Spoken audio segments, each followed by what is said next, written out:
Hello, welcome to my channel. ఇవాళ మన recipe వచ్చి బియ్యం పిండితో పిట్టు. ఇది మన ట్రెడిషనల్ రెసిపీ అండి, చాలా హెల్దీ రెసిపీ కూడా. బియ్యం పిండితో పిట్టు అందరూ చేస్తూ ఉంటారు. కాస్త మార్పులు చేర్పులు చేయటం వల్ల ఎంతో టేస్ట్ వస్తుంది బియ్యం పిండి పిట్టు. అలానే మన ఛానల్ని సబ్స్క్రైబ్ చేసుకోండి. నేను చేసే ఇలాంటి కొత్త కొత్త వీడియోలన్నీ మీకు వస్తుంది. లైక్ చేయండి ఫ్రెండ్స్. హెల్దీ అయిన పిట్టు రెసిపీ ఎలా తయారు చేయాలో వెళ్ళి చూసేద్దామా వీడియోలోకి. క్యారెట్ ఒకటి, బీట్రూట్, చిన్న బీట్రూట్ ఒకటి తీసుకున్నాను. ఈ రెండింటిని మెత్తగా మిక్సీ పట్టుకోవాలి వేరువేరుగా. ఇప్పుడు దీన్ని కొంచెం నీళ్ళు వేసుకొని మిక్సీ పట్టుకోవాలి. ఇలా కొంచెం నీళ్ళు వేసుకోవాలి. బీట్రూట్ కూడా మెత్తగా మిక్సీ పట్టేశాను. ఇలా క్యారెట్, బీట్రూట్ రెండింటిని మెత్తగా మిక్సీ పట్టి పక్కన పెట్టేసుకోవాలి. బియ్యాన్ని శుభ్రంగా కడిగి ఆరబెట్టి మిల్లులో ఆడించుకున్న పిండి అండి ఇది. ఈ బియ్యం పిండిని ఒక ప్యాన్లో వేసి ఒక 4-5 నిమిషాలు బాగా వేయించి లో ఫ్లేమ్లో తీసి పక్కన పెట్టుకోవాలి. మెత్తగా మిక్సీ పట్టుకున్నాక క్యారెట్ ప్యూరీ దీన్ని కొంచెం కొంచెంగా దీంట్లో వేసుకోవాలి. ఎక్కువగా వేసుకోగాకండి, లూజ్ అయిపోతుంది. కొంచెం కొంచెం వేసుకొని ఇలా కలుపుకుంటూ ఉండాలి. క్యారెట్లో ఎన్నో లాభాలు ఉన్నాయి. క్యారెట్ జ్యూస్ తాగడం వల్ల కంటి చూపు మెరుగుపడుతుంది. క్యారెట్ జ్యూస్ తాగడం వల్ల మంచి కలర్ వస్తారు. చూడండి, ఇలా అంతా బాగా పొడి పొడిగా కలిపి పెట్టుకున్నాక ఇలా ముద్దకొస్తుంది. ఇలా అంటే పొడి పొడిగా చేయాలి. ఇలా అంతా చేసుకొని పక్కన 10 నిమిషాలు పెట్టేయాలి. ఇప్పుడు బీట్రూట్తో చేసుకుందాము.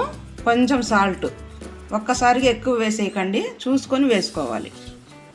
ఈ బీట్రూట్ తినడం వల్ల ఎన్నో లాభాలు ఉన్నాయి. బీట్రూట్ జ్యూస్ తాగడం వల్ల ఐబీపీని తగ్గిస్తుంది.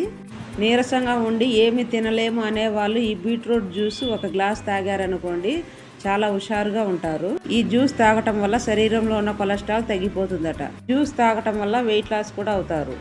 గర్భిణీలు ఈ జ్యూస్ తాగడం వల్ల కడుపులో ఉన్న బిడ్డకు ఫోలిక్ యాసిడ్ పుష్కలంగా అందుతుంది. ఈ జ్యూస్ తాగడం వల్ల లివర్కు చాలా మంచిది. ఈ పిండిని కూడా కలిపి ఇలా పక్కన పెట్టేసుకోవాలి. నా కాడ పిట్టు మేకర్ ఉంది చూడండి, దీంతో చేసుకుంటున్నాను. మీ దగ్గర ఇది లేదనుకోండి, ఇడ్లీ ప్లేట్లో చేసుకోండి. ఇంతకుముందు వీడియోలో కూడా చేసి పెట్టినాను. ఇడ్లీ ప్లేట్లో అలా చేసుకోవచ్చు. చూడండి, ఫస్ట్ పచ్చి కొబ్బరి తురిమి పెట్టుకున్నాను. చూడండి, పచ్చి కొబ్బరి. ఈ కొబ్బరిని అంతా దీంట్లో కొంచెం ఒక 2 స్పూన్లు వేసుకోవాలి. మీ ఇష్టం, క్యారెట్ అయినా వేసుకోవచ్చు, బీట్రూట్ పొడి అయినా వేసుకోవచ్చు. చూడండి, సగం బీట్రూట్ వేసుకున్నాను, ఇంకా సగానికి క్యారెట్ పొడి వేసుకుంటున్నాను. ఇప్పుడు దీనిపైన కొబ్బరి పొడి ఇలా మూత పెట్టుకోవాలి. ఇందులో కొంచెం వాటర్ వేసుకొని ఉడకబెట్టుకోవాలి. మా అమ్మమ్మ, నానమ్మ వాళ్ళు చేసేవాళ్ళు ఇలా కొబ్బరి చిప్పతో. నేను ఇప్పుడు చేస్తున్నాను. ఇది ఇలా 3 కళ్ళు ఉంటుంది కదా, దీంట్లో ఒకటి ఇలా తీస్తే వచ్చేస్తుంది. చూడండి, దీంతో ఇప్పుడు మనం చేసుకుందాం. పచ్చి కొబ్బరి తురిమి తీసుకుంటాంగా, అదే కొబ్బరి చిప్పలో ఈ పిట్టు చేసుకోవాలి. తాజా కొబ్బరి చిప్ప అయితే చాలా టేస్ట్గా ఉంటుంది పిట్టు. ఎండిపోయిన కొబ్బరి చిప్ప తీసుకోగాకండి, పిట్టు అంత టేస్ట్గా ఉండదు. ఇలా ఒకసారి ట్రై చేయండి, చాలా టేస్ట్గా ఉంటుంది.